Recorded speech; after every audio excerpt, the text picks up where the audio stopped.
Je vais demander aussi à Saad Hakim de bien vouloir nous rejoindre ici, puisque je ne savais pas qu'elle allait arriver à temps pour être parmi nous. Notre cher ami du Liban, Saad Hakim, une grande spécialiste de l'Arabe.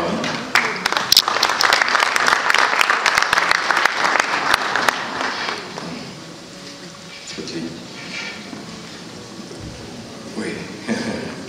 Voilà. J'aimerais ici, évidemment, là nous ne sommes pas vraiment dans un aspect protocolaire, mais j'aimerais quand même saluer des partenaires très précieux qui sont présents parmi nous. Monsieur le Consul général de France, François-Xavier Thielliette, qui est un homme de culture, un homme de dialogue, qui a déjà eu un poste précédent de diplomate au Vatican, et que nous sommes très très heureux d'avoir parmi nous ici à Fès, pendant toutes ces dernières années. Nous avons aussi Pujol, le directeur de l'Institut Cervantes, et qui est aussi très bien placé à côté de Madame l'ambassadeur, puisqu'il est aussi, je crois, très prisé de culture, de spiritualité de l'Inde, il me semble. Très heureux aussi de l'avoir parmi nous.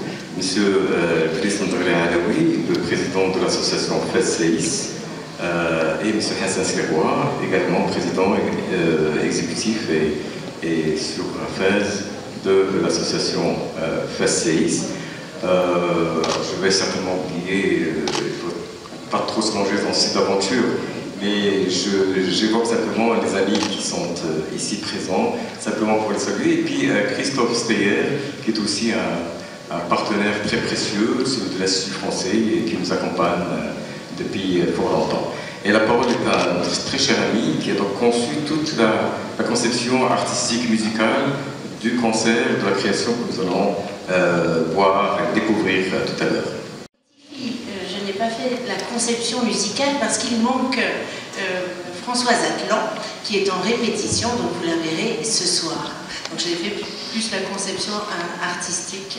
Et puis c'est un travail en fait d'équipe, alors nous sommes juste instruments et l'inspiration vient de lui. Donc, son inspiration passe par nous mais rien ne vient de nous.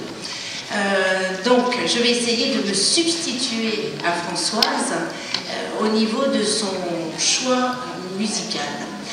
Françoise a voulu mettre en valeur le riche patrimoine musical marocain qui est fait, comme tu l'as précisé, de multiples influences.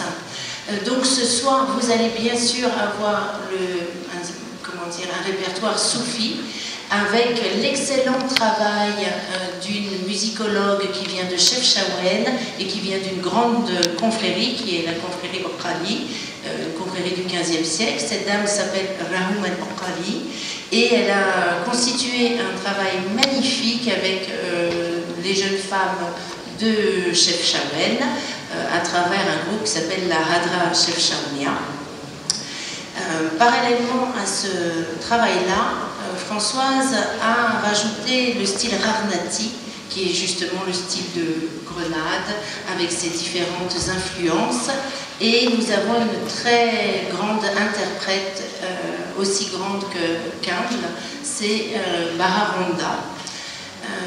À côté, nous avons aussi la musique de style andalou, donc avec un musicien de Fès, qui est jeune mais qui est déjà un grand maître, élève de maître Briouel, et qui est Driss Berada, avec ses musiciens. Et puisque l'Inde est à l'honneur, avec Madame l'ambassadeur, nous avons même un chant en ourdou. Voilà, donc ça c'est le petit clin d'œil aussi à l'amitié entre les deux pays. Et puis ça va beaucoup plus loin, puisque c'est vrai que nous avons Attar, la langue persane, la langue ourdou. Donc le but, finalement, c'est le but du festival, à travers ce spectacle, où on a une petite gustation de tout ce qui se dit de manière intellectuelle ensuite, tout au long de la semaine, à travers les tables rondes, c'est la conservation de ce patrimoine de la culture soufie. Donc c'est finalement ce que nous avons essayé, tant d'un point de vue littéraire, puisqu'il y a un Attar, Ibn Arabi, que d'un point de vue musical. Merci beaucoup, Carole. Alors, je pense, je ne sais pas, Madame Hakim, vous voudrez peut-être dire quelque chose en arabe, vous préférez, je pense, dire un petit mot en arabe, simplement pour dire أهمية هذا العمل حول الثقافة الصوفية في وقتنا الحاضر. أولاً مساء الخير جميعاً، وأنا سعيد إلى وجودي يعني مرة أخرى في مدينة فاس بين كل الحضور يعني نخبة القوم، يعني حتى نخبة ثقافية. أود فقط بخصوص الثقافة الصوفية أن أنطلق من فكرة الإنسان. الصوفي يهتم بالإنسان، يعني من ضمن الحضارة الإسلامية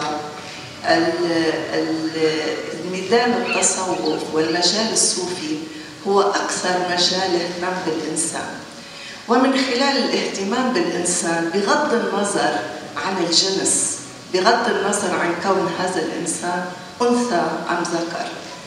المهم هو الإنسان. إذا استطاع الإنسان أن يتنزه وأن يصل إلى مراتب عليا في الإنسانية فهو الإنسان المحترم، وهو الإنسان الذي يشار إليه.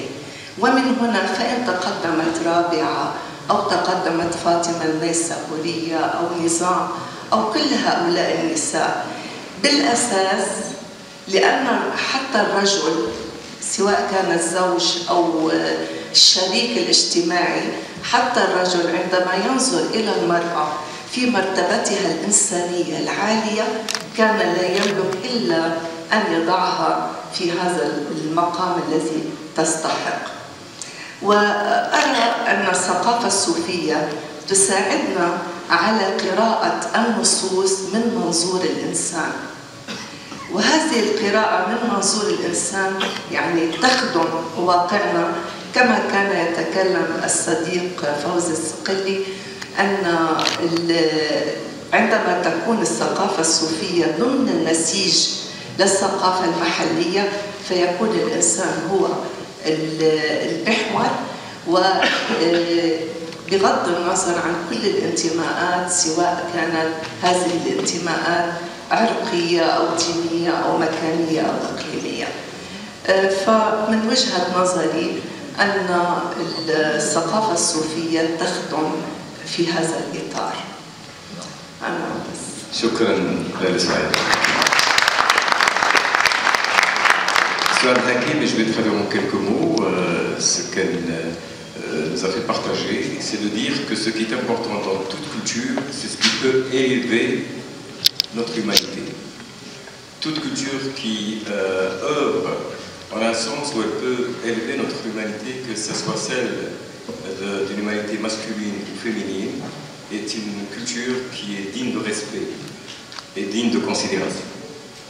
Et que c'est en ce sens-là où la culture soufie joue ce rôle, et en l'occurrence en donnant aussi cette importance aux deux aspects complémentaires de notre humanité, la féminine et la masculine, eh bien justement c'est en cela et pour cela seulement qu'elle est digne de tout cet intérêt et de toute cette considération.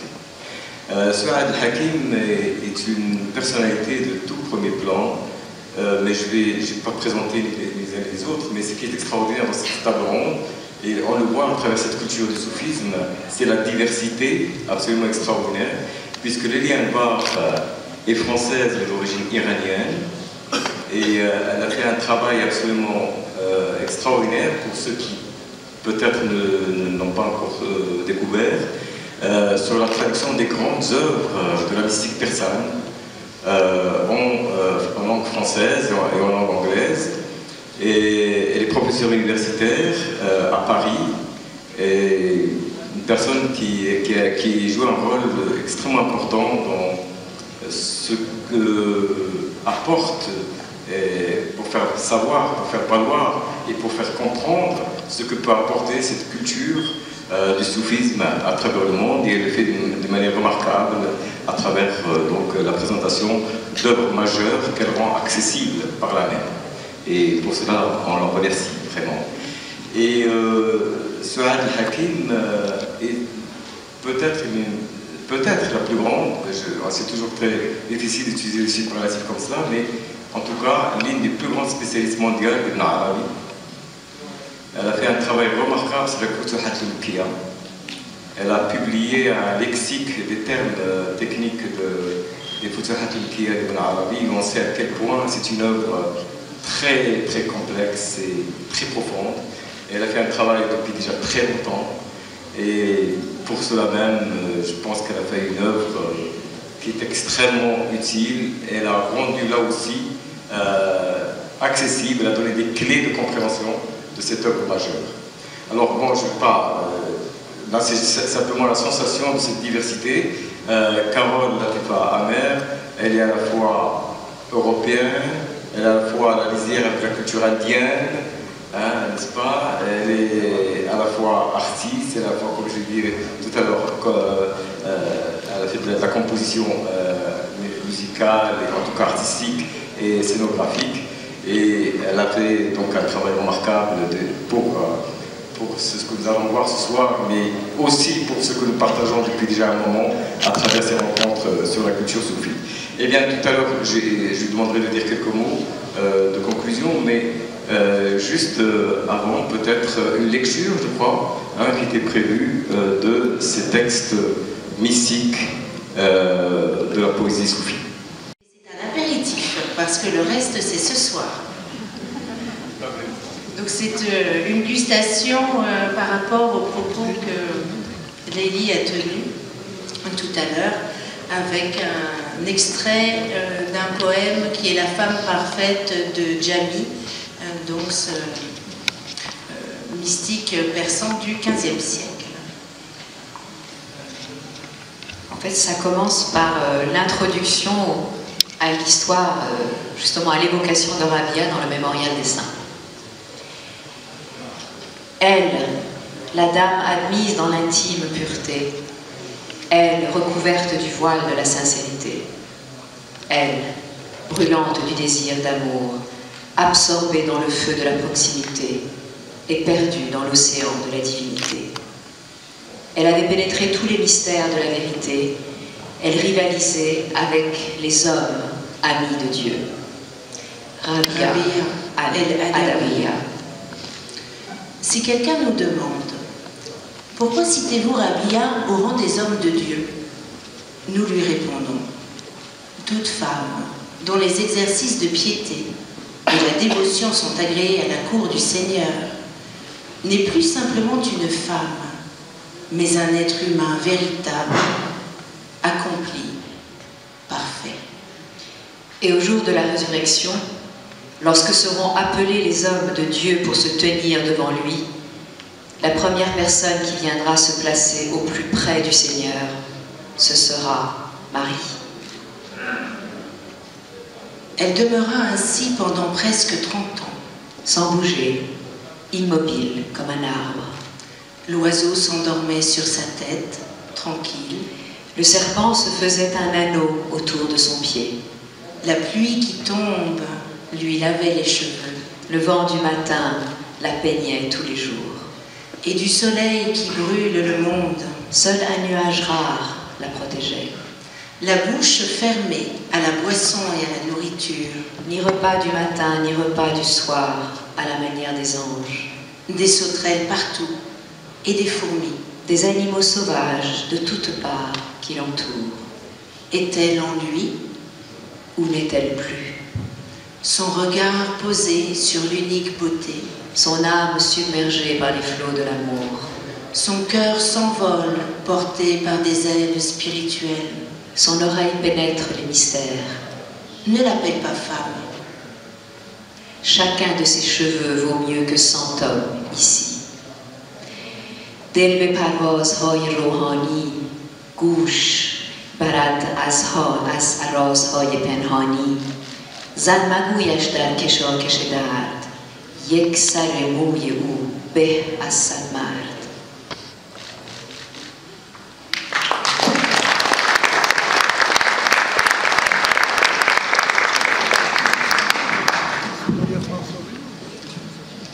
Merci, Stéphanie. Sentiment de fierté, d'honneur.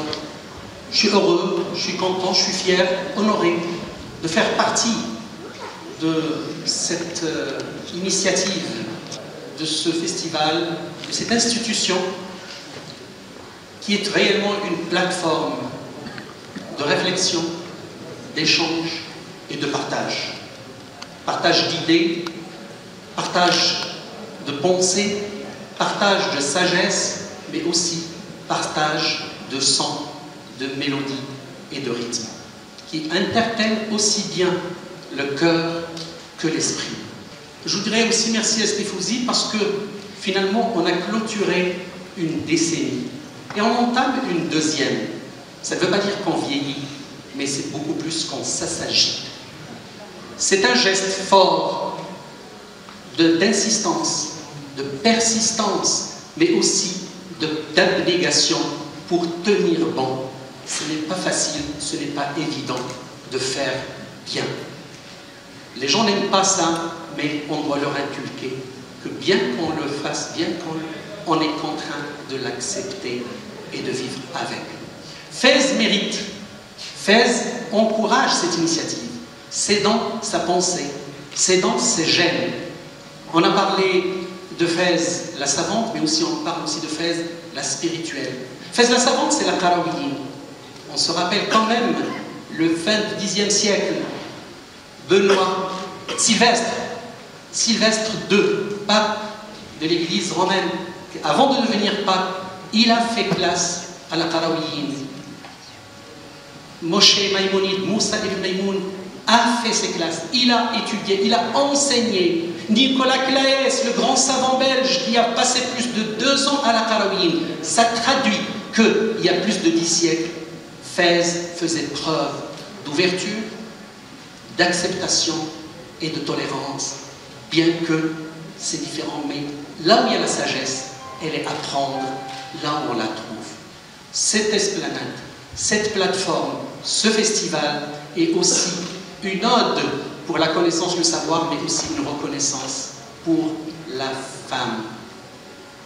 Cette créature magnifique qui a été toujours là. Si on se rappelle juste les 3 grands prophètes messagers de la tradition abrahamique, Moussa, Isa et Mohammed alayhi salam jami'an, ont vécu auprès de leur maman et pas auprès de leur père. Ils ont tous perdu leur père, sauf Sidna Isa qui n'en avait pas. Mais c'est les mamans qui avaient, c'est les femmes qui ont préparé justement ces grands messagers de la paix, ces grands messagers du savoir, ces grands messagers de la connaissance. Moi je conclue sur une note. Ce festival est une contribution, c'est un rayon de lumière dans une obscurité qui malheureusement tend à nous envahir et on a besoin de cette lumière. Merci.